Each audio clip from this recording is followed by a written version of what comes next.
جس سے آپ کو لگا کہ ماحول اچھا ہے، تاکہ لوگوں کو بھی تھوڑا سا اس بات کا پتہ چلے اور ایک پازیٹیو سینٹیمنٹ تو ہو؟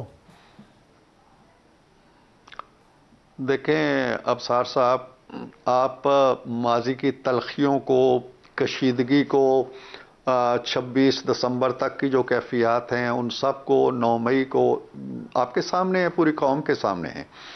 اس بیک گراؤنڈ کے ساتھ پی ٹی آئی کا اور ہمارا آمنے سامنے بیٹھنا، ان کا آنا، ایک ایک سے مصافحہ کرنا، ہمارا ان سے ملنا، کہیں کوئی خوش گپی کر لینا، چائے پینا، بسکٹ کھانا، اور بغیر کسی تلخی کے، بغیر کسی گلے شکوے کے، اور بغیر کسی رنجش کے، بغیر کسی کشیدہ ماحول کے مذاکرات کا آگے بڑھنا، میں سمجھتا ہوں کہ یہ بہت بذات خود ایک بڑی اچھی پیش رفت ہے۔ اور پی ٹی آئی کو شاید زیادہ تجربہ نہیں ہے اس طرح کے مذاکرات کا، اور اب انہیں ہو رہا ہے، اور وہ خود بھی فیل کر رہے ہیں کہ معاملات شاید بات چیت سے ہی یہ کنجی جو ہے، یہ قفل جو ہے، یہ بات چیت کی کنجی سے ہی کھلے گا، اور کوئی طریقہ نہیں ہے، چاہے وہ 9 مئی ہو، چاہے وہ 26 دسمبر ہو، چاہے وہ کوئی اور مظاہرے ہوں، دھرنے ہوں، جلسے جلوس ہوں، یہ معاملہ بالآخر ٹیبل پہ آنا ہے اور ٹیبل پہ حل ہونا ہے، اور یہ ریئلائزیشن بذات خود ایک بہت بڑی پیش رفت ہے، اور سیاست کے اندر اچھی پیش رفت ہے۔ بہت اچھی اور مثبت بات آپ نے بتائی ہے، اور میرا خیال ہے کہ قوم کو بھی یہ پسند آئے گی۔ تو اس میں یہ بتائیے گا کہ یہ کیسے، یہ جو چینج آف بیہیویئر ہے دونوں طرف سے، اس کی بنیادی وجہ کیا ہے آپ کے خیال میں؟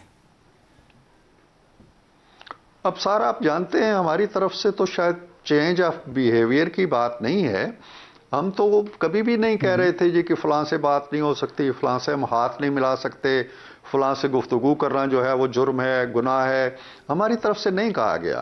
جب اکتوبر 2023 میں میاں صاحب باہر سے آئے ہیں، انہوں نے اپنی پہلی تقریر میں کہا جی کہ ماضی کو بری کر کے ہمیں چارٹر آف ڈیموکریسی کی اسپرٹ کے تحت آگے بڑھنا چاہیے۔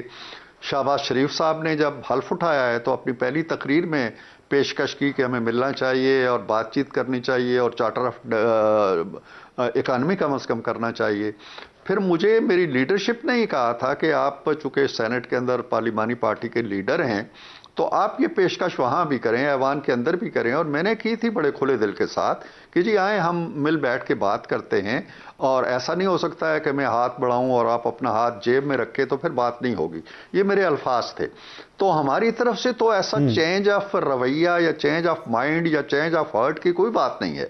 دوسری طرف سے آپ کہہ سکتے ہیں کیونکہ وہ ریلیکٹنٹ تھے، وہ نہیں بات کرنا چاہتے تھے ہم سے، ہمارے ساتھ وہ ملنا، گفتگو کرنا، بیٹھنا، چائے پینا، کھانا پینا کرنا، یہ چیزیں وہ تردد محسوس کر رہے تھے، تذبذب میں تھے۔ اب ان کا چینج آف مائنڈ یقیناً ہوا ہے، لیکن ہماری طرف سے آپ نہیں کہہ سکتے۔ آپ کے خیال میں کیا وجہ ہو سکتی ہے ان کے چینج آف مائنڈ کے؟ کیا 26 نومبر کو جو کچھ ہوا ہے اس کے بعد ان کی لیڈرشپ نے اپنی پالیسی کو ریوائز کیا ہے، یا وہ مایوس ہو گئے ہیں، یا وہ سمجھتے ہیں کہ انہیں اب سیاسی اور جمہوری رویہ اختیار کرنا چاہیے؟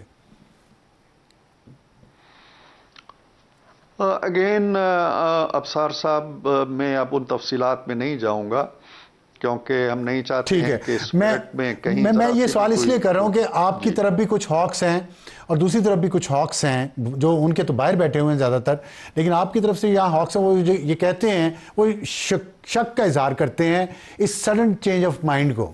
میں اس تناظر میں یہ پوچھ رہا ہوں تاکہ عوام کو پتہ چلے۔ جی آپ ٹھیک کہہ رہے ہیں ابصار صاحب، بالکل درست کہہ رہے ہیں۔ پی ٹی آئی کے ساتھ، پی ٹی آئی کی تاریخ کو ذہن میں رکھتے ہوئے، پس منظر کو ذہن میں رکھتے ہوئے مذاکرات میں چلے جانا ہمارے بہت سے لوگوں کے لیے، ہماری جماعت کے بہت سے افراد کے لیے اور نمایاں سرکردہ افراد کے لیے کوئی اچھی پیش رفت نہیں ہے، اور وہ دل سے اس چیز کو زیادہ پسند بھی نہیں کرتے، قبول بھی نہیں کرتے۔ سوچ the case with P T I, P T آئی کے اندر بھی ابھی تک وہ مائنڈ سیٹ موجود ہے جو 26 دسمبر سے پہلے تھا کہ ان لوگوں سے بات نہیں ہو سکتی، ان سے مل نہیں سکتے، ان کے ساتھ بیٹھ نہیں سکتے، چور ہیں، کرپٹ ہیں، ڈاکو ہیں، یہ سوچ موجود ہے۔ لیکن ہماری طرف سے ہاکس ہیں یا ان کی طرف سے ہاکس ہے، ہم نے ابصار صاحب اپنی پہلی میٹنگ میں طے کیا تھا کہ ادھر سے بیان آئے، ادھر سے بیان آئے، ادھر سے کوئی تیر چلے، ادھر سے کوئی خنجر برسے، ہم ان چیزوں کو خاطر میں نہیں لائیں گے. جو مرضی ہے ہماری طرف سے کہا جاتا رہے, جو مرضی ہے آپ کی طرف سے کہا جاتا رہے, نہ آپ اپنا دل میلا کریں, نہ ہم آپ سے شکایت کریں گے. ہم اس کمرے کی چار دیواری تک رہیں گے اور معاملات کو آگے لے کے جائیں گے. تو میرا خیال ہے ہم نہیں اثر بڑی اچھی بات آپ نے کی ہے سینیٹر صاحب, بہت اچھی بات ہے, نہیں لینا چاہیے اور آپ لوگوں کو ایسی کمٹمنٹ کے ساتھ یہ کرنا چاہیے. یہ بتائیے گا, آپ نے پی ایم ایل این کی قیادت کی بات کی ہے, سرکردہ افراد کی بات کی ہے. لوگ یہ جاننا چاہتے ہیں کہ قائد جو ہیں, پریزیڈنٹ جو ہیں مسلم لیگ نون کے میاں نواز شریف, ان کا ذہن, ان کا دل اور دماغ کہاں پہ ہے ان مذاکرات کے حوالے سے؟ دیکھیے ابصار صاحب, دلوں کا حال تو اللہ تعالیٰ جانتا ہے, اور دماغ میں کیا ہے ابھی تک کوئی ایسی سائنس شاید کم ہی ایجاد ہوئی ہے کہ ان کسی کے خیالات کو پڑھ لیا جائے.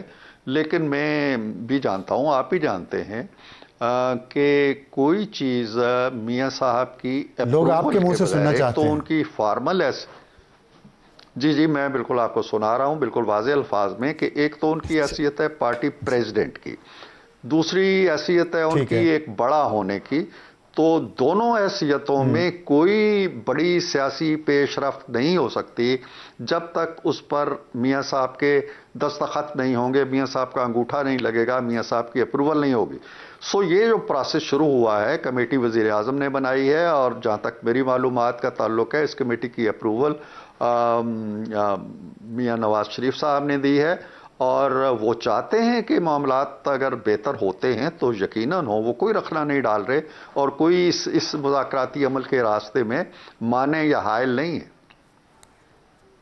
اچھا یہ بتائیے گا کہ عمران خان کی رہائی کے حوالے سے میاں نواز شریف اس طرح کی کسی بھی ڈیولپمنٹ کو خوش آمدید کہیں گے یا اس کی مخالفت کریں گے؟ دیکھیں, یہ تو جب مرحلہ آئے گا, اور اس مرحلے آنے میں ابھی مہینے لگتے ہیں یا زیادہ لگتے ہیں, تو اس مرحلے پہ ہی کوئی بات کہی جا سکے گی. ایک مفروضے کے اوپر تو میں نہیں کہہ سکتا کہ کون خوش ہوگا یا کون ناراض ہوگا, یا کیا یہ واقعہ ہوگا بھی یا نہیں ہوگا. لیکن ان کا جو موقف ہے جمہوریت کے حوالے سے, سیاسی مخالفین کے حوالے سے, آپ کو بھی پتہ ہے, مجھے بھی پتہ ہے ان کے ظرف کا اور ان کا, تو اس میں ریفرنس سے بات کر رہا ہوں کہ اگر پاکستان کو آگے لے جانا ہے, معیشت کو بہتر کرنا ہے, تو ایک سیاسی استحکام تو ملک کو چاہیے.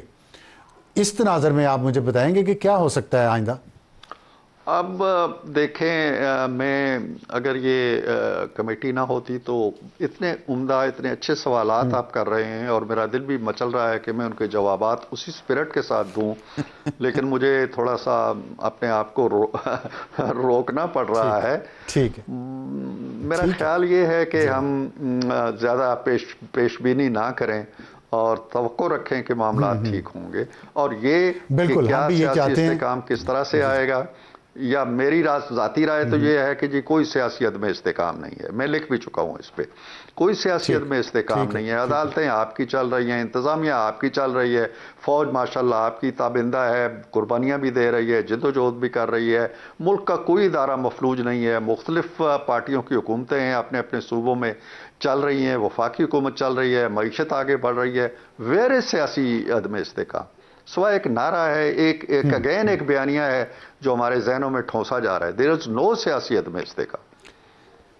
چلے ہم اس طرح کی اختلاف ڈالنے والی بات نہیں کرتے. یہ دوسری طرف یہ امید ہے کہ جو ابھی مذاکرات آپ کے پی ٹی آئی سے ہو رہے ہیں, آپ کی طرف تمام سیاسی جماعتیں ہیں, ان کی طرف بھی 2-3 تو ہیں ہی, تو تقریباً پاکستان کی تمام سیاسی جماعتوں کا آپس میں مکالمہ ہو رہا ہے.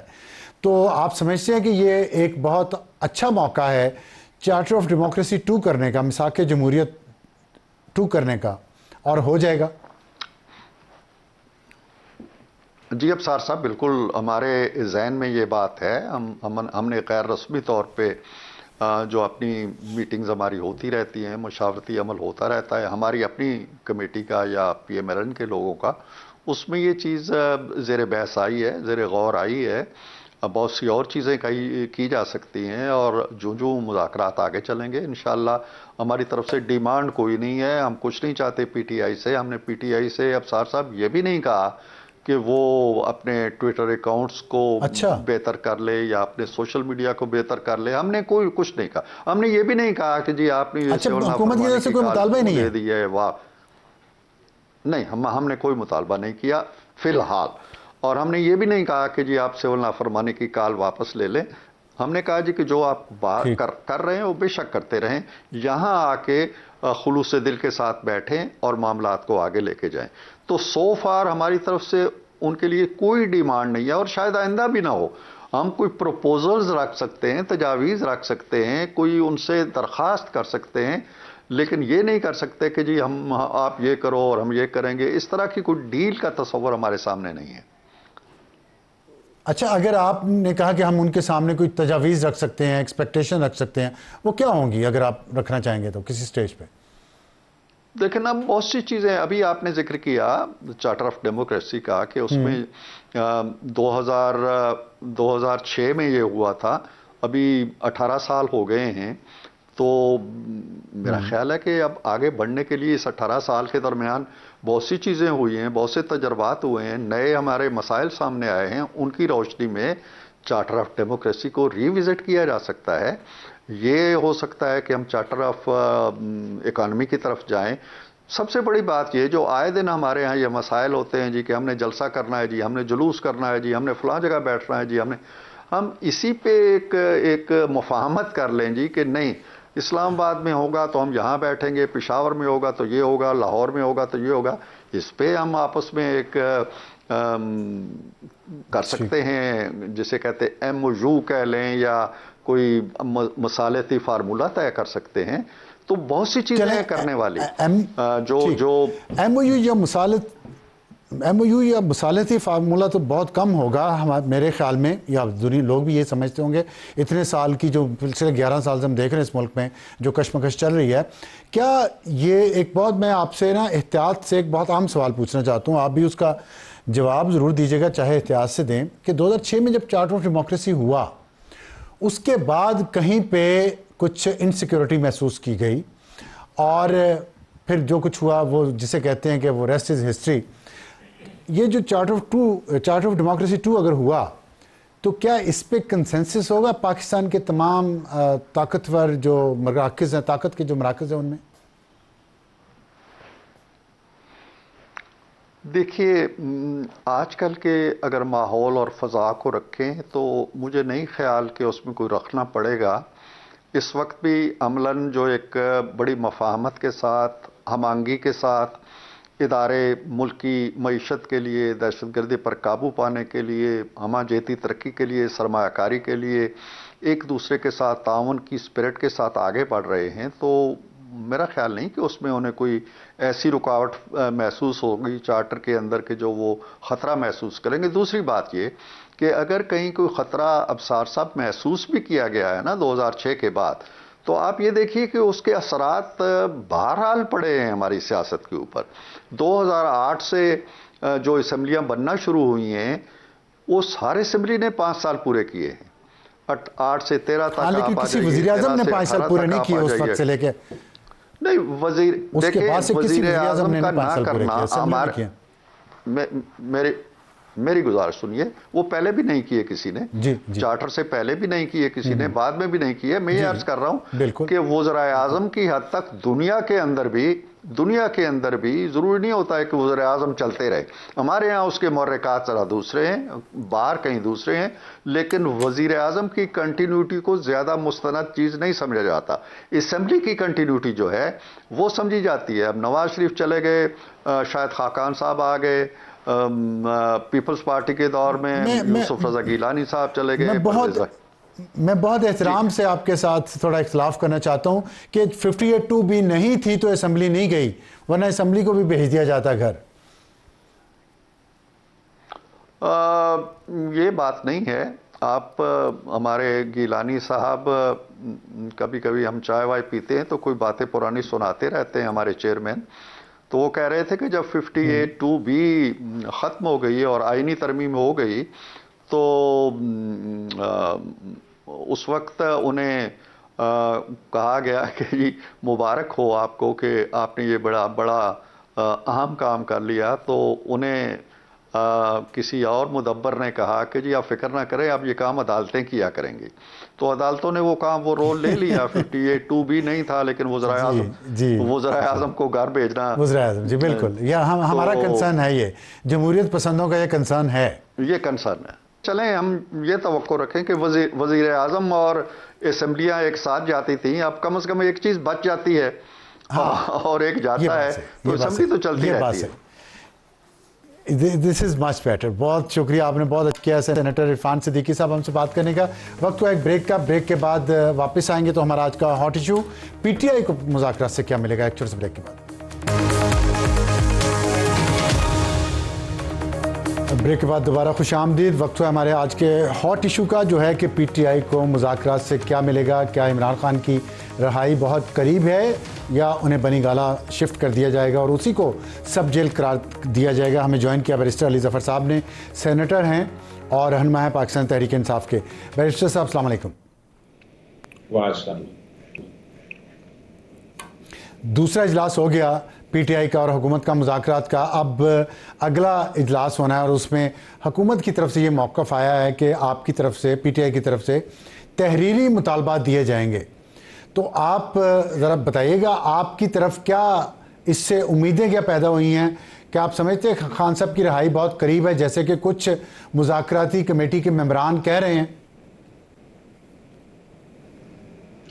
جی دیکھیں، میری نظر میں پہلی بات تو یہ ہے کہ ایک خوشائن چیز ہے کہ مذاکرات شروع ہوئے ہیں اور امید رکھنی چاہیے کہ اس کا کوئی نہ کوئی حل نکلے گا معاملات کا، لیکن ایک چیز ہوتی ہے خواہش یا امید اور ایک چیز ہوتی ہے پریکٹیکلی مجھے لگتا یہ ہے کہ حکومت کے ہاتھ میں یا اختیار میں سارے فیصلے نہیں ہیں، اور ان کو یہ فیصلہ جب تک ان کو اوپر سے نہیں آئے گا وہ یہ فیصلہ یا اس مذاکرات کا کوئی درست حل نہیں ڈھونڈ سکیں گے۔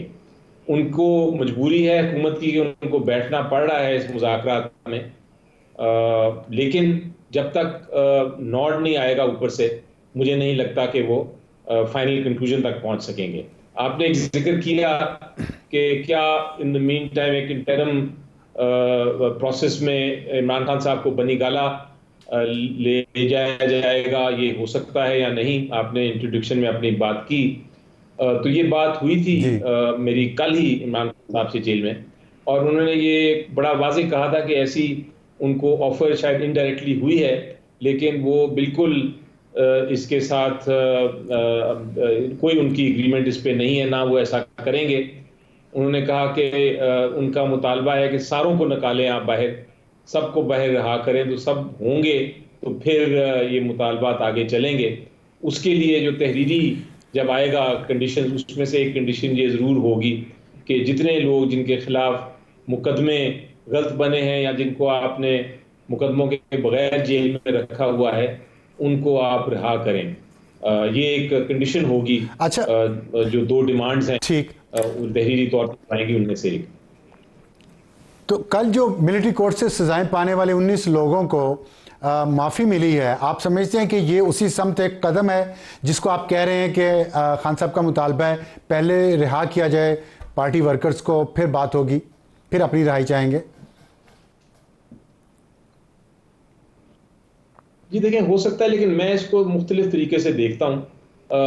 پہلی بات تو یہ ہے کہ جن کو سزائیں ہوئی ہیں ان کا ایک انڈیویجول حق ہے جو کوئی حق ان کا چھین نہیں سکتا، کہ وہ اگر چاہتے ہیں اپنی سزائیں معاف کرانا تو وہ معاف کرانے کی درخواست دے سکتے ہیں، اور معافی اگر ان کو ملتی ہے تو ٹھیک ہے، ان کے لیے اچھی بات ہے۔ اسی طرح اگر کوئی کنٹیسٹ کرنا چاہتا ہے وہ بھی اس کا بالکل حق ہے کہ وہ اس کیس کو کنٹیسٹ کرے، میرٹس پہ کنٹیسٹ کرے۔ اگر میرٹ پہ کنٹیسٹ کرے گا تو پی ٹی آئی اس کی مدد کرے گی۔ لیکن کیا وجہ ہے کہ درخواستیں مانی گئیں؟ اس کی ایک تو وجہ وہ ہو سکتی ہے جو آپ بیان کر رہے ہیں، لیکن ایک اور وجہ جائز وجہ، شاید وہی درست وجہ ہے، وہ یہ ہے کہ جب یہ ملٹری ٹرائلز ہوئے اور سزائیں ہو گئیں تو ایک بڑا انٹرنیشنل پریشر بڑھا، ای یو کی طرف سے بھی، امریکہ کی طرف سے بھی، باقی ملکوں کی طرف سے بھی، جنہوں نے یہ کہا کہ یہ چونکہ پاکستان نے ٹریٹیز سائن کی ہوئی ہیں، کووننٹ سائن کیے ہوئے ہیں، اور یہ ایک انٹرنیشنل قانون کا حصہ ہے کہ سویلینز کے ٹرائلز جو ہیں وہ فوجی عدالتوں میں نہیں ہو سکتے. تو ہم سینکشنز کریں گے یا ہم کوئی کارروائی کریں گے اس پہ. تو جو انٹرنیشنل پریشر تھا اس کو بھی ایک طرح سے کم کرنے کے لیے ہو سکتا ہے یہ سزا. ٹھیک ہے. تو آپ نے جو ابھی تھوڑی دیر پہلے اپنی گفتگو میں فرمایا کہ حکومت کو جب اوپر سے حکم آئے گا تو ان کے پاس تو اختیار نہیں ہے تو وہ تبھی ہاں کریں گے. تو آپ کے خیال میں یہ جو باتیں ہو رہی ہیں کہ ایک الگ ٹریک پہ بھی گفتگو چل رہی ہے اوپر والوں سے پی ٹی آئی کی, اس میں پھر صداقت ہے نا؟ دیکھیں مجھے جہاں تک, کیونکہ مجھے تو اس کا کوئی معلومات نہیں ہے تو میں اس کا جواب ہاں یا نہ میں شاید نہیں دے سکتا, لیکن اندازہ میرا یہی ہے کہ ایسی کوئی بات نہیں ہو رہی. اور اس کی وجہ یہ ہے کہ جب اندازہ عمران خان صاحب سے یہ پوچھا, یقین تو نہیں ہے نا آپ کو؟ عمران خان صاحب جی عمران خان صاحب یقین تو نہیں ہے نا آپ کو, اندازہ ہے نا؟ ڈینائی کیا تھا کہ ایسی کوئی بات نہیں ہے. تو اگر ایسی بات نہیں ہے تو یہ ابھی تک افواہیں ہیں, اور یہ افواہیں جو ہیں یہ میری بار بار یہ ذکر ہوتا ہے جب بھی حکومت پہ پریشر پڑتا ہے تو وہ وہاں سے کہیں سے افواہ آتی ہے کہ جناب ایک سیکنڈ ٹریک 2 پہ بھی ہو رہے ہیں, لیکن مجھے کوئی اس میں سچائی نہیں نظر آتی. ٹھیک ہے, لیکن جو حقیقت آپ کہہ رہے ہیں, بیان کیا آپ نے کہ حکومت کو جب اوپر سے اجازت ملے گی یا حکم آئے گا تو ہی وہ کریں گے, تو انڈائریکٹلی تو آپ یہ بات اگری کریں گے کہ پی ٹی آئی کے اور اسٹیبلشمنٹ کے درمیان ہی کوئی نہ کوئی ایگریمنٹ ہونا ہے, انڈرسٹینڈنگ ہونی ہے, ڈیل ہونی ہے, تبھی بات آگے بڑھے گی. یہ بات تو پھر طے ہے نا؟ جی دیکھیں میری نظر میں چاہے وہ انڈائریکٹلی ہو سکتا ہے حکومت ایک طرح سے گو بٹوین کا کردار ادا کرے کہ یہاں سے مطالبات لے, جی وہی نا واپس آئے حصہ لے. تو ہو سکتا ہے یہ ایسی بات ہو, اور پہلے بھی پاکستان کی تاریخ میں ایسے ہوتا رہا ہے, کوئی نئی بات نہیں ہے. ٹھیک ہے. اچھا, آپ نے ابھی فرمایا کہ جو لوگوں کی رہائی ہوئی ہے, معافی ملی ہے جن کو, وہ انٹرنیشنل پریشر کی وجہ سے ہوئی ہے. آپ سمجھتے ہیں یہ انٹرنیشنل پریشر جو ہے پاکستان پہ آنا ہمارے اندرونی معاملات پہ, یہ درست ہے؟ یہ بڑا آپ نے انٹرسٹنگ اور اچھا سوال پوچھا. میری نظر میں جہاں تک تو ہمارا جو سیاسی معاملات ہیں, مثلا P T I versus P M L N versus other allies, مثلا اسٹیبلشمنٹ, مثلا ہمارے جو پولیٹیکل ایشوز ہیں, الیکشن ٹھیک ہوا نہیں ہوا, یہ سارے معاملات ہمارے انٹرنل معاملے ہیں اور ہم نے ان کو خود سولو کرنا ہے, ان کا حل خود ڈھونڈنا ہے ہمت کر کے. جو ہمارے قوم ہمت کر رہی ہے, پروٹیسٹ کر رہی ہے, وہ ہمارا حق ہے, اور اس میں کسی کو انٹرفیرنس کرنے کی ضرورت نہیں. ہماری ریکویسٹ صرف یہ ہوتی ہے انٹرنیشنل کمیونٹی سے کہ ان معاملات میں آپ نیوٹرل رہیں, یعنی ہمارے خلاف بھی نہ ہوں, ہمارے حق میں بھی نہ ہوں, آپ نیوٹرل رہیں. لیکن یہ ہے ایک ایسپیکٹ سیاسی. دوسرا ایسپیکٹ آپ خود بہت میرے سے سمجھتے ہیں اس معاملے کو, وہ ہے ہیومن رائٹس کا, یعنی بنیادی حقوق اور انسانی حقوق کا. یہ صرف کسی ملک کے نہیں ہوتے, یہ پوری دنیا کے, جب بات انسانی حقوق کی آتی ہے تو پوری دنیا انوالو ہوتی ہے. اب غزہ میں دیکھیں جو کچھ ہو رہا ہے, جب بھی انسانی حقوق کی وہاں خلاف ورزی ہوگی تو پوری دنیا ایک طرف ہوگی اور وہ بات کر سکتی ہے. ہم پاکستان میں بیٹھے ہوئے بھی اس پہ بات کرتے ہیں اور کہتے ہیں کہ بڑی غلط بات ہے اور رکنا چاہیے, اور ڈیمانڈ کرتے ہیں ہر فورم پہ. تو جب ہیومن رائٹس کی بات ہوتی ہے تو پھر یہ معاملہ خالی نیشنل نہیں رہے, پھر ہر شہری جو دنیا کا ہے, بالخصوص جو پارلیمنٹیرینز ہیں اور آفیشلز ہیں, تبصرہ کر سکتے ہیں اور اس پہ ڈیمانڈ کر سکتے ہیں ملک سے کہ جناب آپ نے ہمارے ساتھ سائن کیے ہوئے ہیں, آپ انٹرنیشنل قوانین کے پابند ہیں, آپ ہیومن رائٹس کی وائلیشن نہیں کر سکتے.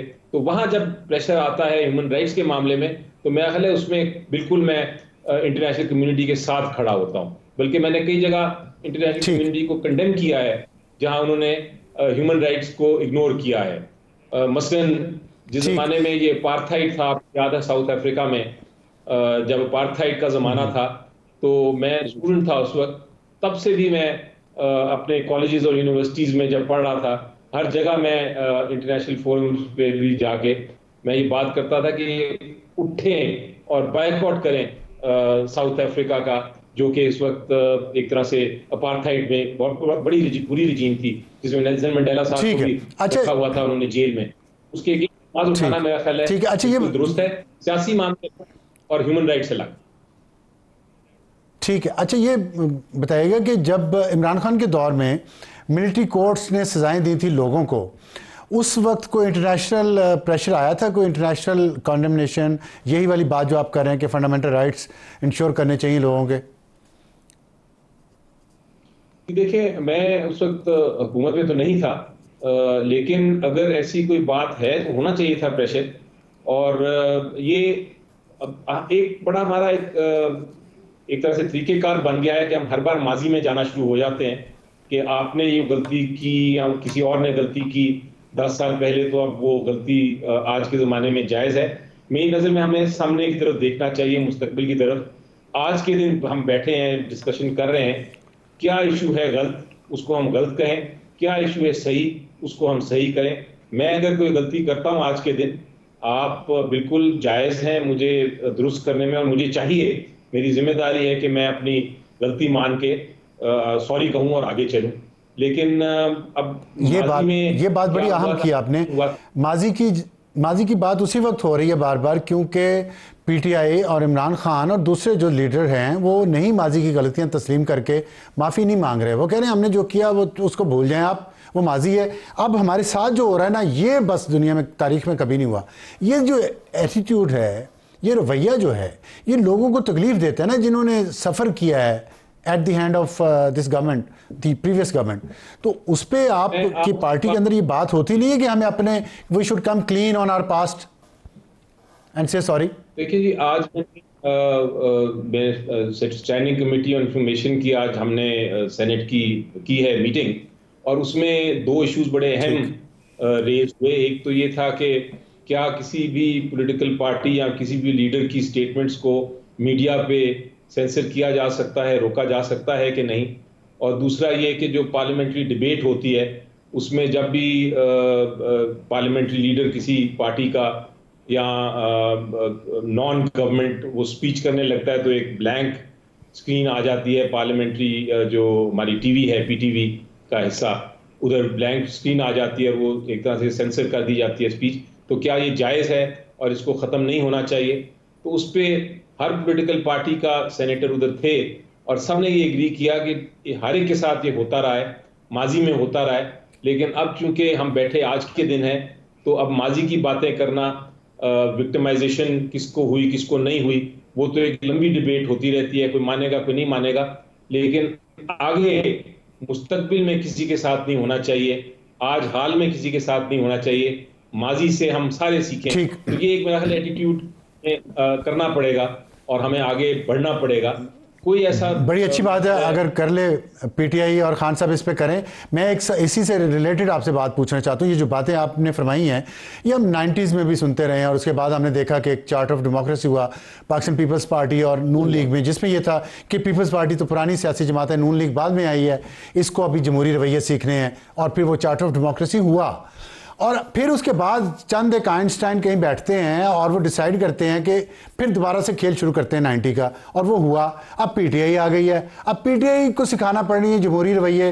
اگر یہ تمام سیاسی جماعتیں اب سیکھ جائیں اور مان جائیں پی ٹی آئی سمیت کہ آگے کا راستہ ہم نے وہ اختیار کرنا جو بھی آپ بتا رہے تھے, تو کیا گارنٹی ہے کہ 5-10 سال بعد پھر آئنسٹائن کو کہیں گے کہ اب ایک اور نیا تجربہ کر لیں 90s کا؟ پھر کیا ہوگا اگر پھر یہ کسی اور کو, اور ظاہر آپ کی جو پولیٹیکل کلاس ہے وہی ساتھ ملتی ہے, ان میں سے لوگ ملتے ہیں. جو جب آپ جمہوریت کی بات کرتے ہیں اس میں ہم کہتے ہیں کہ it is by the people and for the people, یعنی لوگ اپنے آپس میں اپنے لوگوں کو سلیکٹ کرتے ہیں, اور پھر جب وہ سلیکٹ ہوتے ہیں تو ان کا فرض ہے کہ لوگوں کے لیے کام کریں. یہ اس سے ان کی ریپوٹیشن جو ہے, ساکھ جو ہے جس کو ہم کہتے ہیں, وہ بڑھتی ہے. تو پارلیمنٹ اور پولیٹیشنز اپنی ساکھ بڑھائیں گے تو اس کے بعد کوئی بھی آئنسٹائن آ کے تبدیل نہیں کر سکے گا. جب بھی ہم نے دیکھا تاریخ میں بہت اچھی بات کیا ساکھ ہماری کی ختم ہوئی ہے تو کوئی نہ کوئی آئنسٹائن آ کے تو پھر اپنا کوڈ آف کانڈکٹ بنا جاتا ہے. تو یہ کوڈ آف کانڈکٹ جو ہے یہ ہم نے خود ہی مضبوط کرنا ہے, اور اپنے گفتگو کے طریقے سے. آپ نے مجھ سے سوال پوچھے, میں نے آپ سے جواب دیا, ہم نے کوئی آپس میں لڑائی نہیں کی, ہم نے ایک دوسرے کو سمجھنے کی کوشش کی, اور باقی آپ کے ویور سمجھ لیں گے. سو آئی تھنک یہ ایٹیٹیوڈ ہونا چاہیے. بہت شکریہ علی ظفر صاحب, ہم سے بات کرنے وقت ہوا ہمارے پاس ایک بریک کا. بریک کے بعد واپس آئیں گے تو ہمارا آج کا ایڈیٹوریل سال 2024 جو گزر چکا ہے, 2025 شروع ہو گیا ہے, پچھلے سال میں پاکستان کی اعلیٰ عدلیہ کی کارکردگی کیسی رہی, ایک چھوٹے سے بریک کے بعد. اور وقت ہوا ہے ہمارے آج کے ایڈیٹوریل کا, اور یہ ہے 2024 میں جو عدلیہ کی کارکردگی وہ کیسی رہی. ویب سائٹ پہ انہوں نے اسلام آباد ہائی کورٹ نے بھی اور سپریم کورٹ آف پاکستان نے بھی اپنا ڈیٹا شیئر کیا ہے. ہم نے آج ہماری ریسرچ ٹیم نے اس پہ ایک رپورٹ چھوٹی سی بنائی ہے جو میں آپ سے شیئر کرنا چاہتا ہوں کہ, اور اس میں ایک اہم بات یہ ہے کہ اسلام آباد ہائی کورٹ کے ججز کی تنخواہوں میں 65% اضافہ کیا گیا پچھلے سال میں, 65%. اور 2024 میں کارکردگی اس سے پچھلے سال 2023 سے کم رہی ہے. 2024 میں تنخواہ میں اضافے کے بعد کارکردگی بڑھنی چاہیے تھی, لیکن اتفاقاً وہ کم ہو گئی ہے. خیر دیکھتے ہیں کیا ہوتا ہے. تو 2023 کے مقابلے میں 5.4% مقدمات کم نمٹائے گئے, اور اسلام آباد ہائی کورٹ نے 2023 میں 11,170 مقدمات کے فیصلے کیے, 2024 میں 10,571. اور چیف جسٹس عامر فاروق نے سب سے زیادہ 2,525 مقدمات, جسٹس محسن اختر کیانی نے 1,616, جسٹس سردار اعجاز اسحاق نے 1,490, جسٹس ارباب طاہر نے 1,195, جسٹس میاں گل حسن نے 1021, جسٹس بابر ستار نے 964, اور جسٹس طارق محمود جہانگیری نے 925 مقدمات نمٹائے. جسٹس سمن رفت امتیاز نے 835 مقدمات کا فیصلہ کیا. اور گزشتہ سال نومبر میں وفاقی حکومت نے ہائی کورٹ کی, جیسے میں نے آپ کو پہلے بتایا, ججز کی تنخواہوں اور گھر کے الاؤنس میں اضافہ بھی کیا تھا, اور گھروں کا کرایہ 65,000 روپے سے بڑھا کر 3,50,000 روپے کر دیا گیا. عدالتی الاؤنس 3,42,000 سے بڑھا کر 10,61,000 کر دیا گیا. ماشاءاللہ. اضافے کے بعد ہائی کورٹ کی ججز کی تنخواہ 20 لاکھ روپے سے تجاوز کر گئی ہے, 20 لاکھ روپیہ مہینہ سے. اور اسلام آباد ہائی کورٹ میں 16,000 سے زائد مقدمات اب بھی زیر التوا ہیں. اور جو ہائی کورٹ بار کے وائس چیئرمین عادل عزیز قاضی کے مطابق 2024 کے دوران سیاسی درخواستوں کی بھرمار تھی. ججز نے ان مقدمات کو معمول کی درخواستوں کے مقابلے میں زیادہ وقت دیا. عدالتوں کو اپنا کام کرنا چاہیے اور سیاسی معاملات سے تھوڑا سا پرہیز کرنا چاہیے. اور دوسری جانب سپریم کورٹ کی کارکردگی, وہاں بھی ججز کی تنخواہ میں بے تحاشا اضافہ ہوا پچھلے سال ماشاءاللہ. اور کہنا چاہیے کیونکہ نظر نہیں لگنی چاہیے زیادہ تنخواہ کسی کی بھی ہو, ہماری تو نہیں ہے. تو اس میں جو سپریم کورٹ کی کارکردگی پر اعلامیہ جاری کیا کہ چیف جسٹس یحییٰ آفریدی کی کورٹ نے 28 اکتوبر سے 3 جنوری تک 7,482 مقدمات نمٹائے. نئے مقدمات کے اندراج کی تعداد 2,950. مجموعی طور پر کارکردگی بہتر ہے. اعلامیے میں مزید کہا گیا کہ مزید عدالتی نظام میں شفافیت اور مؤثر بنانے کے لیے جدید IT سسٹم لگایا گیا. عوامی لیے قانونی ماہرین, فریقین, سول سوسائٹی سے فیڈ بیک لینے کا عمل متعارف کروایا گیا. ای حلف نامہ بہت اچھی بات ہے, اور فوری تصدیق شدہ کاپیوں کی فراہمی شروع کی گئی. تو ایک ذرا سی رے آف ہوپ ہے. آئی ہوپ کہ جیسے سپریم کورٹ نے فیصلہ کیا ہے کہ وہ سیاست پہ توجہ کم دے گی, اپنے نظام پہ, نظام انصاف کو بہتر کرنے پہ توجہ زیادہ دے گی. امید ہے کہ ہائی کورٹس جو ہیں سپریم کورٹ سے کیوں لیں گی اور اپنے آپ کو سیاست سے بچائیں گی. اس امید کے ساتھ آج نئے سال کا پہلا پروگرام ہم آپ سے اجازت چاہتے ہیں, اس دعا کے ساتھ پاکستان کا عدالتی نظام اگر اس دنیا کا نہیں تو کم از کم اس ملک کا سب سے بہتر نظام بن جائے. دعا کریں. Good night.